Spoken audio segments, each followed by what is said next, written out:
you for joining us. As a reminder, we're recording this meeting tonight and we'll post the meeting video and the materials to the project website after this meeting. And this is our October 13th, 2022 filtration project neighbor information meeting. And my name is Benita Oswald, and I coordinate the communications for the filtration project, including meetings like this one. And on our agenda today, we have David Peters, who will kick off things with a brief update on our project filtration milestones. Then Lyda Hakes will share our progress on the design for the planned water filtration facility. And as usual, we'll save a portion of the meeting for questions and comments and leave you with a quick reminder of what we are planning next. So now I will turn it over to David Peters for that update. I will come off mute so you can hear me. Thank you, Benita, and thank you all for being here tonight. We have just a short update. We've had a lot of work going on, but it's all been pretty focused on working on our design, and so that's what we'd like to show you tonight. So by way of update, just a few things that have been happening. So we have submitted our land use application to Multnomah County. That happened at the end of September. And what we have learned from the county is that will be up on their website fairly quickly. And I'll talk more about that on the next slide, give you a little bit of overview on the land use process itself. Our team is working on preparing the 100% design ready for construction set for the water filtration facility. And that element is coming together just after the first of the year. We're talking in January. And then we're also working on the 90% design for pipelines. So the pipelines are a little farther behind the filtration facility. We'll receive that package on the pipelines just before Christmas, and then it will be next summer that one will actually be finished up. We have our next compliance milestone with the Oregon Health Authority. So we need to submit to them a set of construction plans and specifications. And we will be doing that by the end of October. So we are preparing that package now for their review for submission here in the next 2 weeks. And then I mentioned the land use application at the beginning. That was for Multnomah County review. We also do have some work that will be taking place in Clackamas County. And so we'll be submitting a land use application with Clackamas County a little later this year. So that will happen before the end of the year. So next slide. So a little bit about the Multnomah County land use process. So this is the larger part of the application, as all the major work, the pipelines and the filtration facility are all located in Multnomah County. So we have submitted that application. We understand that they'll get that up on their website for anyone from the public to review within the next week or so. I understand they're working on that now. They're in the process of doing what's called a completeness review. So they have 30 days to respond to our application and let us know if we've submitted all the information needed for them to complete the full review. And so that time clock started this week. And so they'll have 30 days to respond to us, and then we'll have a period of time to provide the information that they request.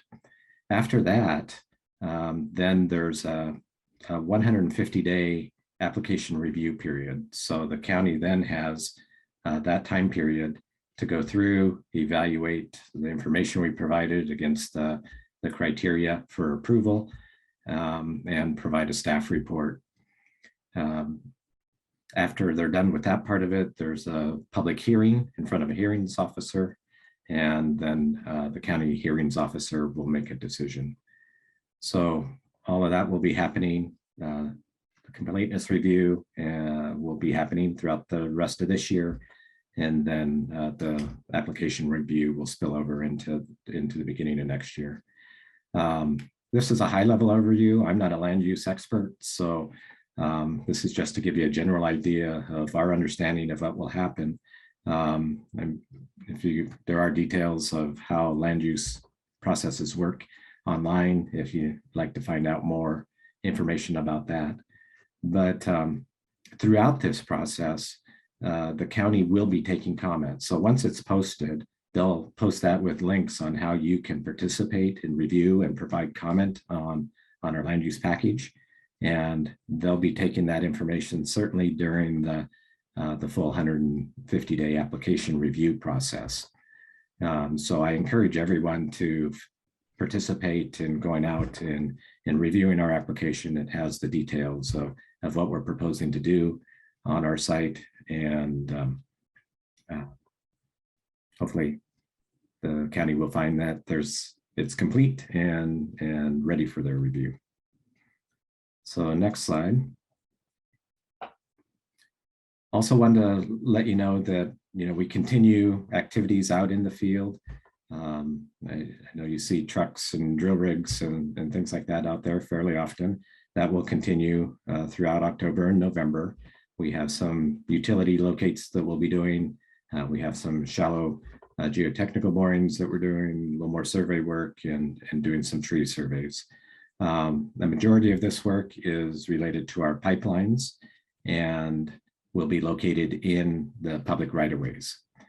And there is a little bit of work that will happen on the emergency access south of our property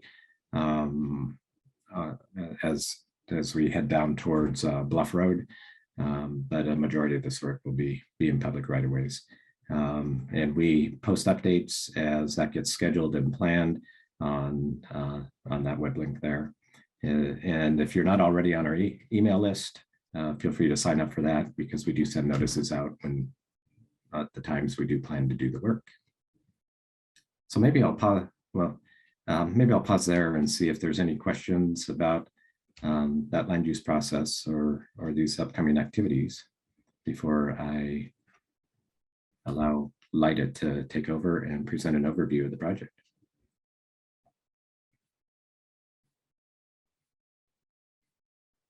Okay, Lida, do you want to take it away from here? Sure. Thanks, David. Hi, everyone. I'm Lida Hakes. I work for the Portland Water Bureau, and I am the project manager for the filtration facility design. I'd like to share with you some updated imagery from our SketchUp model that helps show how the design has advanced from 60% to 90%. At this point in the design, the exterior is pretty well fixed with what we're proposing, and we'll adjust as needed from land use. But at this point, going from 90 to 100%, what we're working on with the designers is more of what's in the buildings and getting all the little details worked out for that. So here's a nice shot of bird's eye view kind of above the facility, looking down towards the center of our campus. And you can see that the prominent feature is the Pleasant Home tanks that are located just past the facility in this view. On the next slide, Aubrey. We've been working closely with the site advisory group, and one of the big items that we heard over and over again was making sure that we kind of try to pull things in towards the center of the site and protect those edges. So here you can see that we met that by pushing everything in towards the middle. We do have some nice boundaries, especially the eastern portion of the site. We were able to leave that relatively unused. We do have our emergency access road going through there, but generally everything is pushed more towards the center of the site. On the next slide. We wanted to drop down and show y'all what it looks like when you're more at a person height instead of that bird's eye view or looking straight down. So here we have a couple of views for you looking toward the facility from Carpenter Lane. So when you're at the northwest corner of the site, you'll see our edges are buffered with landscaping. So we're bringing lots of vegetation in to help screen those views. The other thing we did was on the bottom view, This is what our main entry will look like when you're driving past it on Carpenter Lane. So some of the key features, again, having landscape that will screen the site. You can see that we kind of pushed our buildings lower so that they fit more into the landforms, and you can see Pleasant Home tanks are still the most prominent feature in this view. And we also put our call box further in towards the site so that as vehicles are badging in to enter, we're not having cars back up onto Carpenter Lane. On the next slide. This is what the site would look like. We put an inset map there with a star. So if you were to the west of the facility and looking towards it, you would see this view. So again, Mountain Hood is approximate, but you have a clear view of that. You can see a little bit of the blue building for the admin building. The communications tower is there, but it's nestled in with the trees. And again, the Pleasant Home tanks are a more prominent feature when you look across this landscape view. On the next slide. So we're at the point where we have put architectural finishes into our land use application, and we put forth muted material colors that really went towards a functional design. And so here you can see a view of our administration building. It blends in with the natural greens and picks up some of the gray. So we think that'll be muted but pleasing. On the next slide. This is what the public will see on a more day-to-day basis when they're traveling on Bluff Road and looking across towards the facility. So again, you can see the Pleasant Home tanks there, and you can see the tower is much more slender in comparison to the prominent tanks there. Next slide. If you look from the very southeast corner of the site, looking across, because of the way the site will be graded, you really do not see much of the building structures at all. We will have this concrete or gravel area as part of our tunnel shaft, but we'll have landscaping around that. Again, the Pleasant Home tanks, to orient you, are towards the left, and the communications tower is in the tree stand more in front of you. On the next slide. So Aubrey, before you start this, we have a video recording that we made. It takes about a minute, minute and a half. It's from our architect's SketchUp model. And so while it accurately represents what's happening on our site, we don't have all the features kind of surrounding our property in the video. So there will be some homes, some other structures, trees, but we wanted to share this to give different perspectives from just the still imagery. And it takes about a minute, minute and a half, and it does go kind of fast, and sometimes it gets a little choppy. It's just kind of the technology, so I apologize for that. But Aubrey, if you go ahead and start playing it, I'll narrate. So here we are, we're looking down on our 95-acre site from a bird's eye view, and we're going to spin around clockwise, so kind of heading towards Carpenter Lane. You can see our overflow basins towards the southwest corner, the facility more centrally located. As we drop down, you can see the Dodge Park tree line on the slope remains intact. We don't plan on touching that at all. The Johnson Creek in the other corner by the overflow basin remains intact. As we zoom down to more of a person view and drive in on Carpenter Lane, you'll see that the vegetation is very prominent. So the landscape was really important to us to make sure that we preserve that buffer and have those edges better screened. So we'll come along through the vegetation, and then as you come up towards the entrance, you can see how we pulled in the call box. And if you turn in here and for some reason you made the wrong turn, we've created this roundabout so you can exit without coming into the secure portion of our facility. Once you've been badged in as an employee, or you've called in and been allowed as a visitor, you come in towards our administration building where we have parking. And then and this is the main building that's used every day. It's our administration building where staff come and operate the facility, as well as handle their day-to-day business there. And so in terms of kind of as a visitor, what would you see? That's really it. But again, it's all controlled access on that Carpenter Lane entry. That is video. And that's really I think we have, that's it for me. Oh, here's just an overall view. This is more of a 2D image of it, but again, it shows some of the grading, the cutout towards the bottom center of the site, which is the Pleasant Home portion. And again, you can see the use of the edges and how we made sure to landscape them to help screen the views for our privacy and yours. Next slide. And that's all I have, Benita. All right.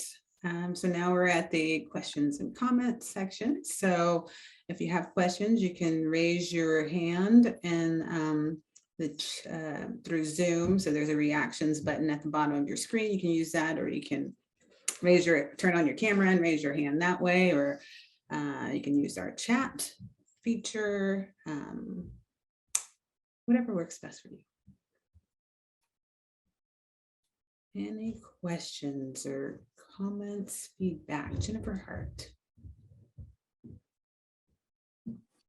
Okay, I'd like to know, how far is this in feet from Johnson Creek headwaters? Is that something you know, Maida? I don't have that at the top of my notes, I'm sorry, but we can definitely find that and provide that information to Benita. We'll communicate that back out. Unless David, you know. Yeah. And I have one more question. What are these like water areas here? The water areas, can you? Sure. Like these long.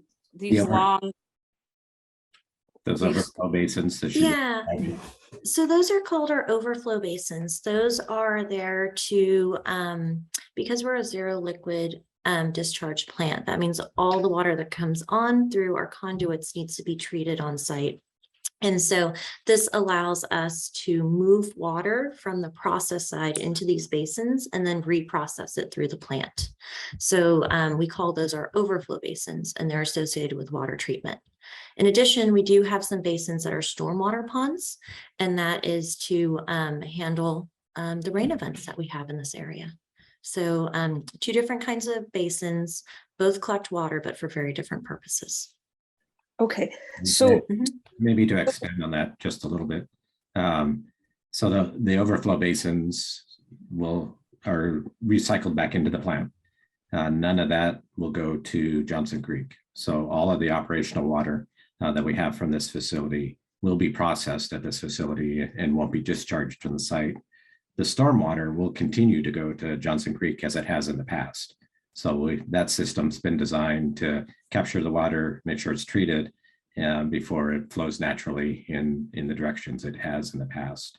And to get a lot more information about all of those systems and how they work, it would be best to, as Multnomah County gets our land use application pulled up, that all the stormwater plans are there, and a bit about how the facility operates are all going to be available, as well as answering your question about how close we are in feet to Johnson Creek. Should all be there. you guys do realize that people spray? Yes. Are you telling me this filtration plant is going to filter all these pesticides and all this stuff out? So we talk about that in our land use application. So that's not a simple answer for us to be able to address on the call today. But we have covered all of that information in our reports that we've given to the county. Okay, thank you. Sure. And did you want to answer the question about the distance between, do you happen to know that, Dave, with the between the facility and the Johnson Creek headwaters? I don't know the exact distance, but I do know that's part of the land use application also. So all of the information will be there. Okay, great. I see there's some questions in the chat. So Pat is asking, where does the entrance enter? Is that across from the house that we first purchased or the house that we second purchased? Do you have any information about that? Sure, that entrance is at the central property. I believe that's the first one we purchased, correct? Another question from Dean and Pat. They're asking if there's going to be more trees and shrubs along the eastern edge of the property or the eastern access road next to their property. The overview doesn't show very many. Sure. So I think the slide we're on right now actually is a good representation. You can see we have those dark green circles are tree clusters that we plan on putting in as part of our landscaping efforts. So there will be some vegetation along our emergency access route. Does that answer your question, Dean, Pat? Okay, yes. Okay. All right. Dean, or let's see, Pat also asks, is the overflow water dangerous to animals? What chemicals will be in it? Sure, I can take that. So the overflow water is associated with our water treatment. So our goal is to not have any animals in those basins, and that water gets processed in through the treatment process units. No, I would say that water would not be dangerous to animals, and it's really meant there for water treatment. That's the sole purpose of those basins, and that's why they're sized the way they are. Okay. Let's see. Natalie says it's manipulative and dismissive of property owners not to show adjacent homes and schools that will be affected. Blurring them out is just one more example of PWB's efforts to ignore the negative impact this will have on our community. That is a great comment, and we can work on adding some of those or see what our designers can do to make them more prominent in future drawings. Jan, you no longer are drilling for groundwater on the site. What was the original purpose of the drilling, and why do you no longer need the information? Dave, do you want to take that one? Sure. So the groundwater evaluation was to look at shallow groundwater to see if how that might impact the excavations that we were going to have on the site. It seemed like with the dry summer, there might be some opportunities to take advantage of that and get a little more information. In the end, we evaluated the cost of doing that and the benefits that it might provide to our contractor, and decided that it was not going to be a benefit for us to move forward with that. So we've decided that we don't need that information at this point in time, and therefore not doing that now. Okay, Pat asks, how do you expect to keep wild livestock out? Sure, I can take that question. That's a great question. And so it's not just wild livestock, but it's lots of things we're worried about keeping out at this facility. And so for that purpose, because this is critical infrastructure for the Water Bureau, we do have a security fence that will be around the key portions of our site. Aubrey, I don't know how well. Yes, thank you for tracing that.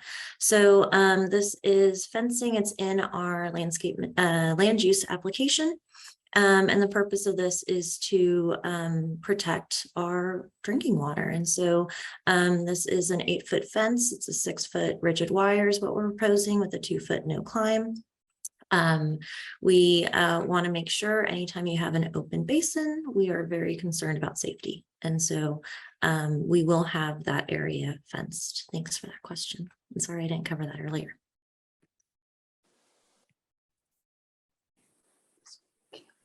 All right, anyone else have any questions or comments, feedback? I got a question. Sure, Mike. Yeah, since you're gonna use Carpenter Lane for your main access, do you have any drawings? What it's gonna look like once you're done tearing it up, and I understand you want to widen it. Do you have any information on that at all? Disaster.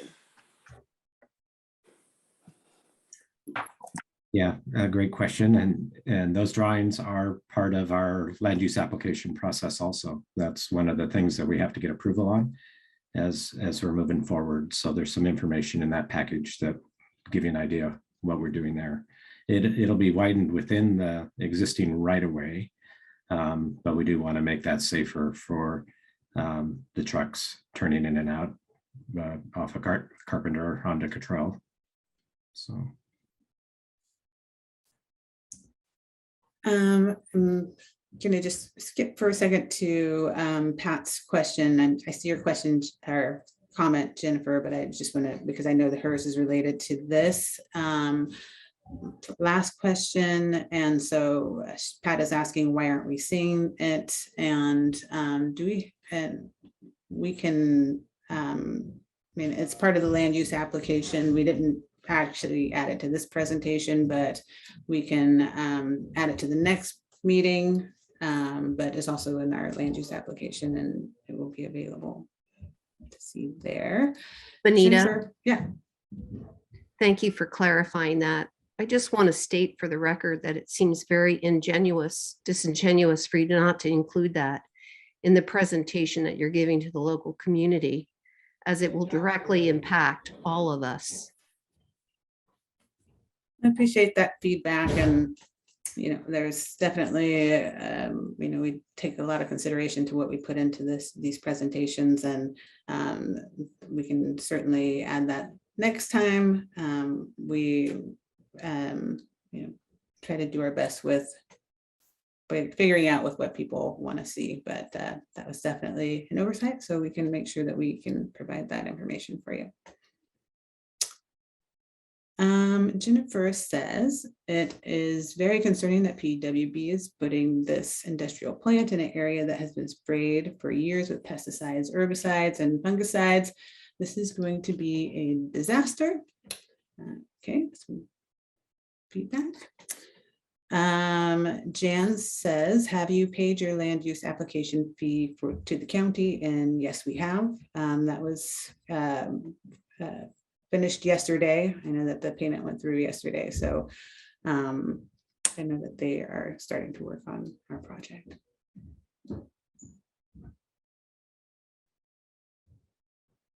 Anyone else?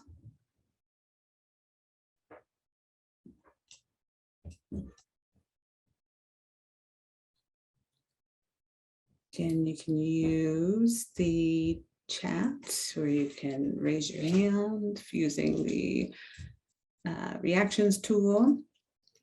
How much was that fee? It was $50,000.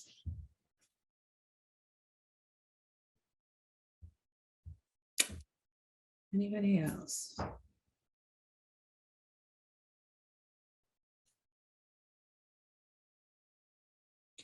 Raise your hand. You can come on video if you like.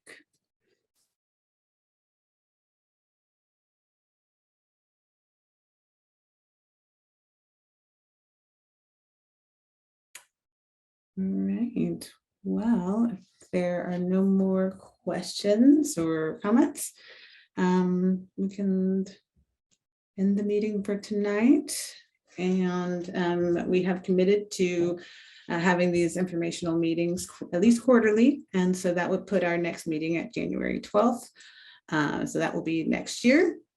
And in the meantime, you can find information on our website. I encourage you to sign up for our e-newsletter that will be providing updates through that. Otherwise, I look forward to seeing you all next year. Thank you.